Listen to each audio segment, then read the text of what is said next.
Hi friends, welcome to நம்ம வீட்டு சமையல். இன்றைக்கி நம்ம சேனலில் வாழைக்காய் வறுவல் தான் செய்ய போகிறோம். அது எப்படி செய்யுதுன்னு பார்க்கலாம் வாங்க.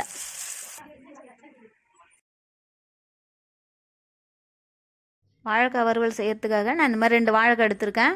இதை நம்ம கட் பண்ணி எடுத்துக்கலாம். முதல்ல வாழைக்காவுடைய 2 முனையை கட் பண்ணி எடுத்துக்கோங்க. இந்த மாதிரி கட் பண்ணி எடுத்துக்கோங்க.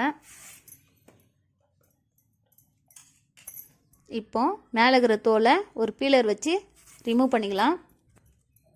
இந்த மாதிரி தோலை ரிமூவ் பண்ணும்போது பீலரை ரொம்ப அழுத்தி யூஸ் பண்ண வேண்டாம். ரொம்ப அழுத்தி யூஸ் பண்ணிங்கனாக்கா மேலே இருக்கிற தோலோடு சேர்ந்து உள்ளே இருக்கிற ஒயிட் கலரும் வந்துடும்.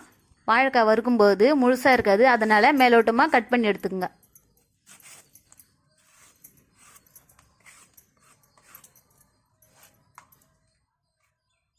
இந்த மாதிரி லேசாக தோல் நீக்கி எடுத்துக்கலாம்.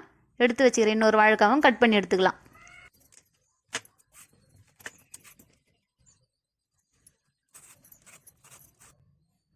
வாழைக்காய் இந்த மாதிரி தோல் சீவி எடுத்து வச்சுருக்கேன். வாங்க இப்போ இதை கட் பண்ணி எடுத்துக்கலாம். இந்த மாதிரி மெலிசாக கட் பண்ணால் போதும். எல்லாத்தையும் கட் பண்ணி எடுத்துக்கலாம்.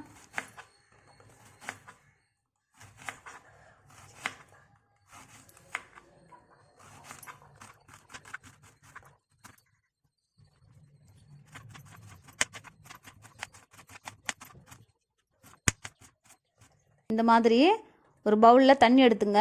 நம்ம கட் பண்ணி வச்சுக்கிற வாழைக்காவை இதில் போட்டு நல்லா அலசி எடுத்துக்கலாம். இப்போது ஒரு கடாயில் தண்ணி ஊற்றிட்டு அதை மூடி வச்சுட்டு அது கொதிக்கிற வரைக்கும் வெயிட் பண்ணலாம்.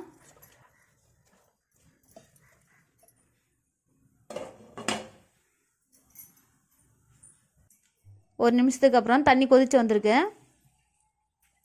இதுக்கப்புறம் நம்ம கட் பண்ணி வச்சுக்கிற வாழைக்காயும் இது கூட சேர்த்துக்கலாம்.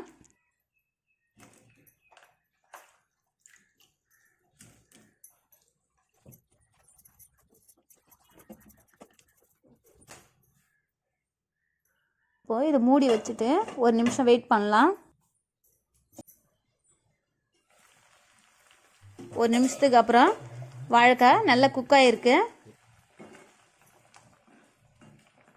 இப்போது அடுப்பை ஆஃப் பண்ணிவிட்டு வாழைக்காவை வேறு ஒரு பவுலில் மாற்றிக்கலாம். இந்த மாதிரி ஒரு பவுலில் எடுத்து வச்சுக்கலாம். இப்போ இதில் 1 ஸ்பூன் மஞ்சள் தூள், 2 ஸ்பூன் மிளகாய்த்தூள், 1/2 ஸ்பூன் மிளகுத்தூள், 1 ஸ்பூன் சால்ட்டு சேர்த்துக்கலாம். 1/4 ஸ்பூன் பெருங்காயத்தூள் சேர்த்துக்கலாம்.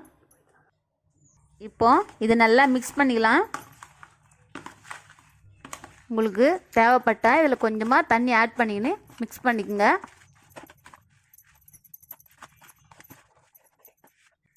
இந்த அளவுக்கு மிக்ஸ் பண்ணிட்டாலே போதும். இப்போ இதை வறுத்து எடுத்துக்கலாம். ஒரு பேனில் வாழைக்காய் வறுக்கிறதுக்கு தேவையான அளவுக்கு எண்ணெய் ஊற்றிக்குங்க. எண்ணெய் சூடானதும் நம்ம எடுத்து வச்சுக்கிற வாழைக்காயை 1 by 1 சேர்த்துக்கலாம்.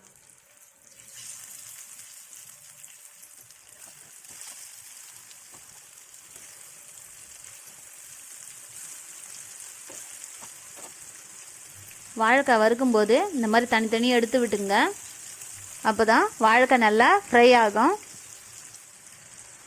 இப்போ இதை மூடி வச்சுட்டு ஒரு 30 செகண்ட் வெயிட் பண்ணலாம். 30 செகண்ட் மட்டும் வெயிட் பண்ணுங்கள். வாழைக்காய் அப்படியே விட்டிங்கனாக்கா தீஞ்சு போயிடும். வாழைக்காய் ஒரு சைடு நல்லா ஃப்ரை ஆகிருக்கு. இதை திருப்பி விட்டுக்கலாம். நல்லா ஃப்ரை ஆகட்டும்.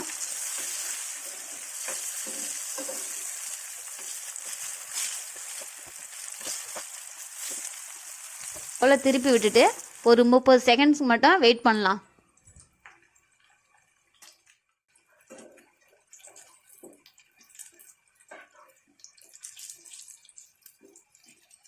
வாழைக்காய் 2 சைடு நல்லா ஃப்ரை ஆகிடுச்சு.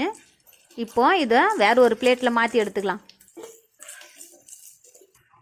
அவ்வளோதாங்க, நம்ம வாழைக்காய் வறுவல் ரெடி ஆகிடுச்சுங்க. இந்த வீடியோ உங்களுக்கு பிடிச்சிருந்தா லைக் பண்ணுங்கள், ஷேர் பண்ணுங்கள். மறக்காமல் நம்ம சேனலை சப்ஸ்கிரைப் பண்ணுங்கள்.